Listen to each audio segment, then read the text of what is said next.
नमस्कार. मी भाऊ तोरसेकर. तुम्ही बघत आहात प्रतिपक्ष.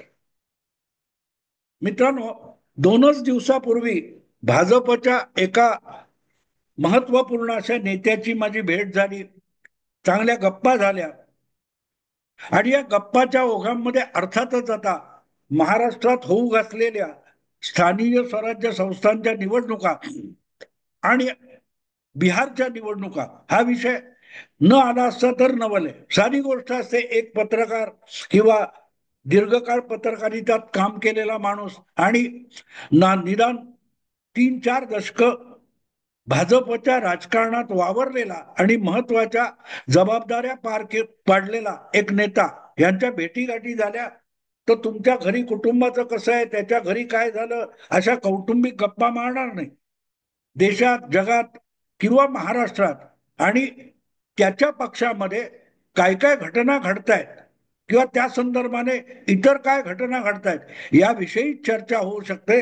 त्यामुळे भाजपचं आकलन मी काय करतो हे त्याला ऐकून घ्यायचं होतं. तसंच भाजपच्या अंतर्गत बिहार आणि महाराष्ट्रामध्ये काय काय घडतंय हे मला सुद्धा ऐकून घ्यायचं होतं किंवा समजून घ्यायचं होतं. अर्थात एक गोष्ट असते, हा माणूस मी ज्याला भेटलो तो एकाच वेळेला केंद्र आणि राज्य पातळीवर भाजपचं काम करतो, पण त्याच वेळेला तो मुळातच संघामधून आलेला आहे आणि त्यामुळे संघ आणि भाजप यांच्यातले नाजूक संबंध वगैरे काय आहेत त्याविषयी सुद्धा चर्चा होणं हे स्वाभाविक होतं. अर्थात संघ आणि भाजप यांच्या नात्याविषयी बोलताना संघातून भाजपत जाऊन राजकारणी झालेली जी माणसं असतात ही अतिशय सावध असतात आणि ते संघाविषयी कमालीचे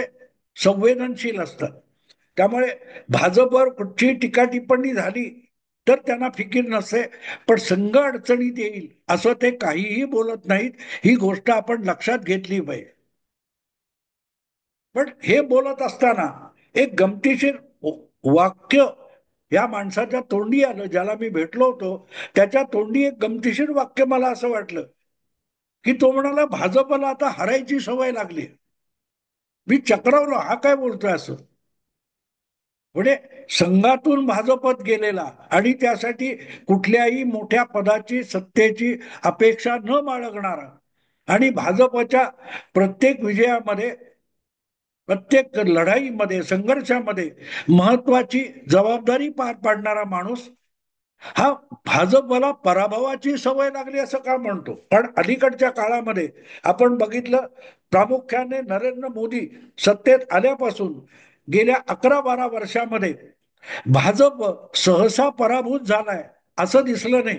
म्हणजे जिथे भाजपचा मुळात मागमूस नव्हता राजकारणामध्ये, मोदींचा उदय होण्यापूर्वी बंगाल, आसाम किंवा तुमचं तमिळनाडू, केरळ, आंध्र, कर्नाटक अशी जी राज्य आहेत, ओरिसा, अशा राज्यामध्ये भाजपचा मागमूस नव्हता. 2014 नंतर अमित शहा हे भाजपचे राष्ट्रीय अध्यक्ष झाले आणि त्यांनी चंग बांधला, कंबर कसून ते उभे राहिले की देशाच्या कानाकोपऱ्यात भाजप आणि भाजपचं निवडणूक चिन्ह जे कमळ आहे ते मी पोहोचवणार. आणि त्यांनी जे काय प्रयास केले गेल्या 10 वर्षामध्ये, त्यामुळे अनेक राज्यामध्ये भाजप हा पाय रोवून उभा राहू शकला. अगदी प्रतिकूल असलेला बंगाल असेल, केरळ, तमिळनाडू इथे त्याचा पराभव झाला असेल, पण पराभव जागांमध्ये झाला तरी मतांच्या टक्केवारीमध्ये क्रमाक्रमाने वाढ होते. लागोपाठ 4 वेळेला ओडिसामध्ये भाजप हा स्वतंत्रपणे लढला आणि पराभूत होत होता. पण गेल्या वेळेला त्यांनी तिथल्या लोकप्रिय प्रादेशिक पक्षाला आणि नेत्याला हरवत स्वबळावर बहुमत संपादन केलं आणि सत्ता आणली. आणि या कामी जे अनेक लोक राबत असतात अशापैकी एक माणूस मला म्हणतो की भाजपला पराभवाची सवय लागली, भाजपला निवडणूक हरण्याची सवय लागली. हे वाक्य म्हणून मला खटकलं. मी त्याला म्हटलं की पराभवाची सवय किंवा हरण्याची सवय अंगवळणी पडली याचा अर्थ काय होतो. तो म्हणाला तो दोन बाजूनी मी हे वाक्य बोललेलो आहे. दोन बाजूनी याचा अर्थ असा होतो की आमचा विजय होत असला तरीही आमचाच पराभव कसा होणार हे ऐकायची आम्हाला सवय लागलेली आहे. 2014 असो, 2019 असो, 2024 असो, या लोकसभेच्या 3 निवडणुका तुम्ही बघा. जवळजवळ सगळ्या माध्यमातून आणि केवळ राज्यातल्या भारतातल्या नव्हे तर परदेशातल्या सुद्धा जगभरच्या माध्यमातून भाजपचा यावेळेला पराभव निवडणुकीत कसा होणार याचं अत्यंत सुंदर वाचनीय श्रवणीय असं विश्लेषण वारंवार ऐकायला मिळत होतं. निवडणूक निकाल लागेपर्यंत, मतमोजणी होईपर्यंत. आणि जेव्हा मतमोजणी पूर्ण होते तेव्हा भाजप जिंकलेला असतो. त्यामुळे एक गोष्ट डोळे झाकून मान्य करावी लागेल की भाजपच्या लोकांना निराश न होता आपल्या पराभवाच्या बातम्या निवडणूक काळामध्ये सातत्याने ऐकायच्या आणि तरीही जिंकण्यासाठी सर्वस्व पणाला लावून काम करायचं याची सवय अंगवळणी पडली आहे. त्याला मी म्हणतो की भाजपला आता निवडणुका हरण्याची सवय लागलेली आहे. मी चक्रावलो त्याचा तो सगळा युक्तिवाद, शब्दरचना, त्यातला आशय हा जितका समजून येण्याचा प्रयत्न करत होतो तितकं मला आश्चर्य वाटत होतं की आपण जे राजकारणाचं विश्लेषण करतो त्यापेक्षाही किती बारकाईने कुठच्याही पदाची अपेक्षा न बाळगणारा भाजपचा ज्येष्ठ कार्यकर्ता कसा विचार करू शकतो हे मला त्यातून कळलं. त्याने मला उदाहरणं दिली. म्हणजे तुम्ही आत्ताही उपलब्ध आहेत 2014च्या लोकसभा निवडणुकीचे जे जे ओपिनियन पोल आले, जे जे एक्झिट पोल आले ते सगळेच्या सगळे काढून बघा.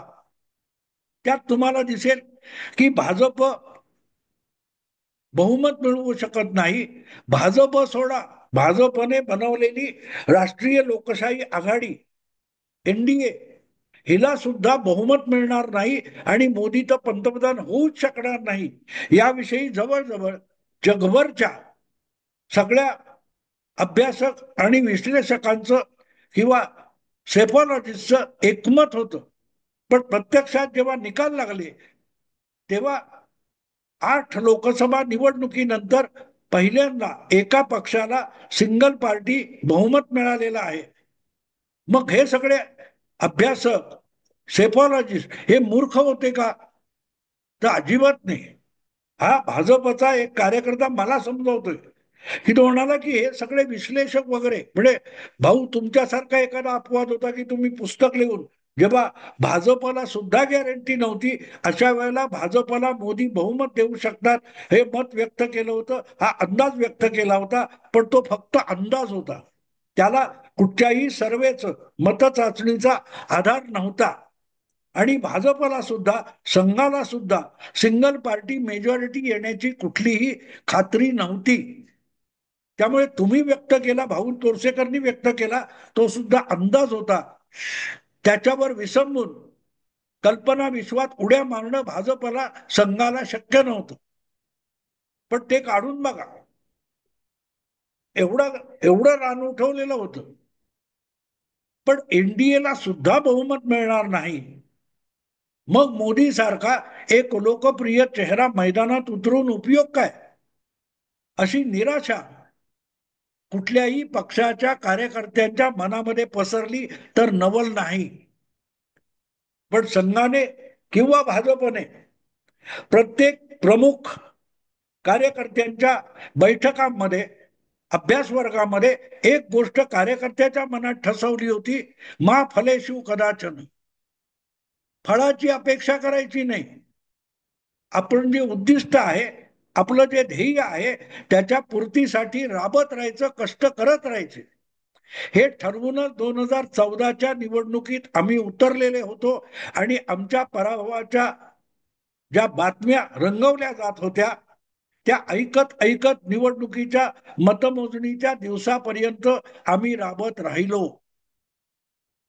आणि तिथून जी आम्हाला हळूहळू करत पराभव पचवण्याची किंवा पराभवाच्या रसभरीत आणि युक्तिवाद पूर्ण बातम्या किंवा विश्लेषण ऐकायची सवय लागली, त्यानंतर आमची कातडी एक प्रकारे निबर होत गेली की असले ओपिनियन पोल, असली सेफॉलॉजी किंवा असलं राजकीय आकलन याच्यावर आपणच नाही तर आपल्या विरोधकांनी सुद्धा विश्वास ठेवू नये याविषयी भाजपच्या नेतृत्वाने मनाशी खुणगाठ बांधली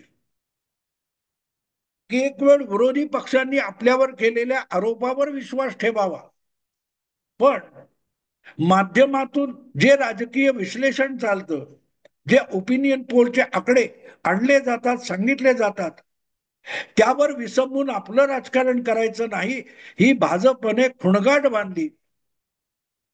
आणि त्यासाठी पहिली पायरी होती, पहिला धडा होता की अशा प्रकारचं निराशाजनक आकलन जे येतं, विश्लेषण जे येतं ते अगदीशय निबरपणे आपल्याला पचवता आलं पाहिजे.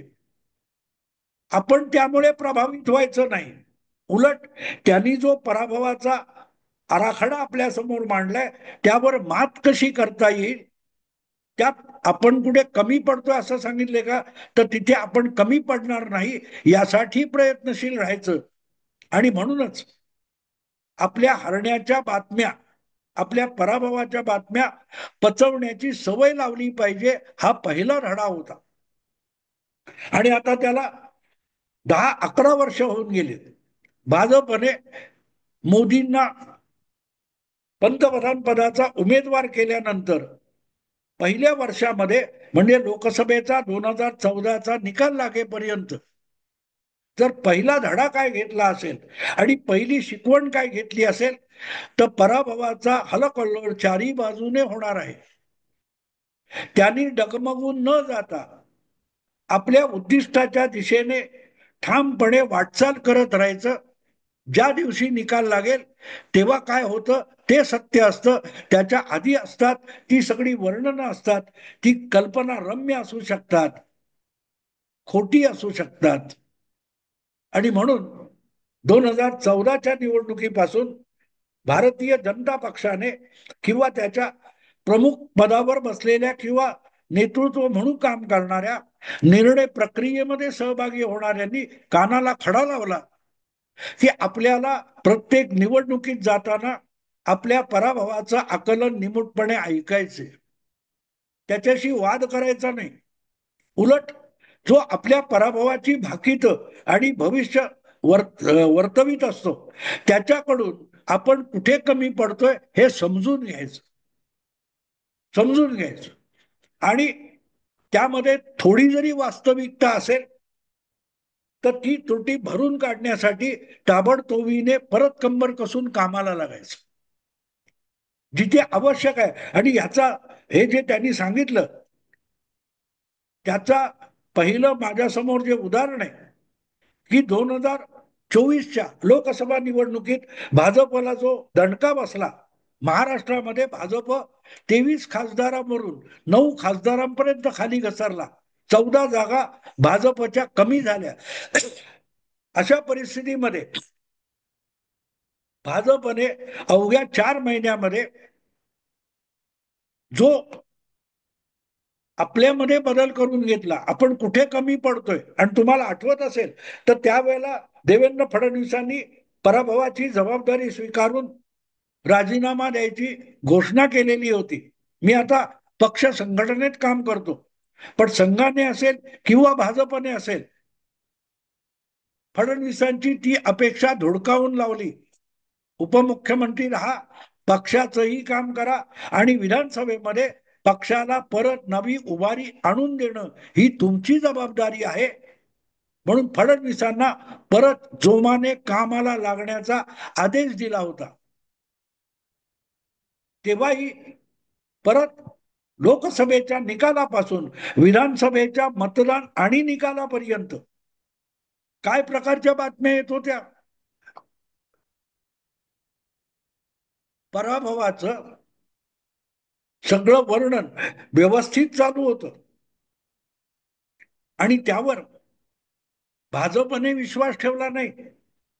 भाजपचं नेतृत्व असेल किंवा भाजपच्या नेतृत्वाखालची महायुती असेल, यांनी जे जे विश्लेषण येत होतं, जी जी आकडेवारी येत होती, जे जे ओपिनियन पोलचे आकडे येत होते आणि त्यावरची विशेष विश्लेषणं चालू होती, त्यावर भाजपने विश्वास ठेवला नाही. तर आपलं जे लक्ष ठरलेलं आहे ते देवेंद्र फडणवीसांनी जाहीर सुद्धा केलं होतं की 0.3% मताचा फरक आहे, 3-4% मतदान वाढवलं तर निकालांची उलथापालथ होऊ शकते. तर 3-4% मतदान वाढवणं हे विधानसभेच्या निवडणुकीसाठी भाजपने आपलं उद्दिष्ट ठरवलं नव्हे, महायुतीसाठी उद्दिष्ट ठरवलं. आणि निवडणुकीची किती उलथापालथ झाली विधानसभेत हे आपण बघितलंय. सांगण्याचा हेतू असा की एका बाजूला जे विश्लेषण, ज्या बातम्या येत होत्या, जे ओपिनियन पोल येत होते, त्यातून त्या आकड्यांमधून महाविकास आघाडी कशी सत्तेत येणार आहे याचं फार मस्त रसभरीत असं वर्णन आपल्याला ऐकायला मिळत होतं 1 वर्षापूर्वी. त्यावर भाजपने विश्वास ठेवला नाही, पण महाविकास आघाडीने विश्वास ठेवला. आणि त्यामुळे सरकार होणार असेल आपलं तर मुख्यमंत्रीपद आपल्यालाच मिळालं पाहिजे म्हणून उबाठा शिवसेना आणि काँग्रेस पक्ष यांच्यात लठ्ठालठ्ठी सुरू झाली. निवडणूक जिंकण्याआधीच मुख्यमंत्री पदावरून या दोन पक्षांमध्ये जे भांडण लागलं त्याचं मुख्य कारण त्यांचा सत्तेचा हव्यास हे आहेच, पण त्यापेक्षा दुसरं महत्वाचं कारण असं की तेच जिंकणार आहेत असा जो कल्पना विलास माध्यमातून चालू होता. एक गोष्ट असते की लोकसभा जिंकल्यानंतर त्या मतांच्या प्रमाणात विधानसभेला मतदान होईल ही अपेक्षा बाळगणं चूक नाही, पण तीच वस्तुस्थिती आहे हे समजणं चुकीचं होतं. चुकीचं एवढ्यासाठी होतं की लोकसभेच्या निवडणुकीत गाफील राहिलेला भाजप सावध झालाय आणि त्यांनी जे ठरवलेलं आहे उद्दिष्ट 3-4-5-6% मतदान वाढवायचं आणि त्यातून आपला मतदानचा टक्का वाढवायचा, तो विचारात घेतला तर महाविकास आघाडी सहजासहजी बहुमतात आणि सत्तेत येऊ शकत नाही हे वास्तव होतं, ज्याकडे सगळ्या महाविकास आघाडीच्या नेत्यांनी नव्हे, अगदी विश्लेषकांनी, ओपिनियन पोलवाल्यांनी कानाडोळा केला होता. आणि त्यामुळे सगळे ओपिनियन पोल फसले,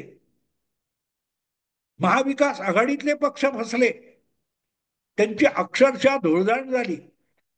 याचं कारण असं की जो होता तो फक्त लोकसभा निकालावर आधारित कल्पना विकास होता, कल्पना विलास होता. भाजप नव्याने कामाला लागलाय याची ही गोष्ट लक्षात घेऊन आपलं विश्लेषण करणं हे विश्लेषक पत्रकार विसरले आणि त्यांच्या त्या खुळ्या किंवा चुकीच्या निराधार कल्पना विलासावर महाविकास आघाडीने भरोसा ठेवला आणि महाविकास आघाडीच्या तीनही पक्षांची धुळदाण झाली. पण अशा जवळजवळ 3 महिने तरी महाविकास आघाडी सत्तेत येणार, उद्धव ठाकरे परत मुख्यमंत्री होणार, नाना पटोले सुद्धा मुख्यमंत्री व्हायला निघाले होते, यावरून ज्या ज्या बातम्या रंगवल्या जात होत्या, जे जे अनालिसिस येत होतं, त्यावर भाजपने निराश व्हायला पाहिजे होते, पण भाजप निराश झाला नाही. या 4 महिन्यात मतमोजणी होईपर्यंत, मतदान होईपर्यंत आपल्या पराभवाच्या बातम्या जोरदार येणार आहेत आणि त्या पचवून, त्या हजम करून आपल्याला विजयाकडे जायचंय. कुठचाही पल्ला गाठायचा असेल तर अनेक अडथळे येतात, ते अडथळे पार करूनच जावं लागेल ही वस्तुस्थिती असते आणि ती वस्तुस्थिती भाजपने स्वीकारली होती. म्हणजेच आपण हरणार अशा बातम्यांची सवय लावणं, त्या बातम्यांनी निराश न होणं, हताश न होणं आणि प्रयत्न जराही न थांबवणं, अधिक जोमाने प्रयत्न करणं, हे सगळं भाजपच्या त्या नेत्याकडून ऐकल्यानंतर मी हबकलो. कारण मला या पातळीवर भाजपमध्ये अनेक लोक काम करत असतील हे माहिती नव्हतं. माहिती नव्हतं. पण जेव्हा आपल्या विजयाने हुरळून जाण्यापेक्षा किंवा विजयाच्या कल्पनेने भरकटत जाण्यापेक्षा पराभवाची शक्यता गृहीत धरून आपली सगळी शक्ती सगळी ताकद पणाला लावणारे आणि येणाऱ्या सत्तेतून कसली अपेक्षा व्यक्तिगत अपेक्षा न बाळगणारे जेव्हा कुठल्याही पक्ष आणि संघटनेमध्ये असतात तेव्हाच त्यांचा विजय अपरिहार्य असतो. सैन्यात लढणारा जो सैनिक असतो मारला जातो, मारला जातो, त्याला पुढच्या विजयामध्ये काहीही मिळत नाही, कारण तो मेलेला असतो. आपण त्याला शहीद म्हणू, बलिदान म्हणू, सगळं कौतुक करू, हुतात्मा म्हणू, पण तो मेलेला असतो. पण आपल्या मरणापेक्षाही आपल्या संघटनेच्या, आपल्या सेनेच्या, आपल्या देशाच्या, आपल्या समाजाच्या विजयासाठी जो आपलं सर्वस्व ओवाळून टाकतो अशी जी माणसं असतात ती त्या संघटनेला, सेनेला, समाजाला, देशाला मोठं करत असतात. भाजपचा हा नेता जो मला भेटला तो तसाच आहे, आजपर्यंत कुठलीही निवडणूक न लढवलेला आहे. पण त्याचं जे समर्पण आहे ते लक्षात यावं म्हणून हा विषय केला. आवडला लाईक करा, शेअर करा आणि प्रतिपक्षाला सबस्क्राईब करा. नमस्कार.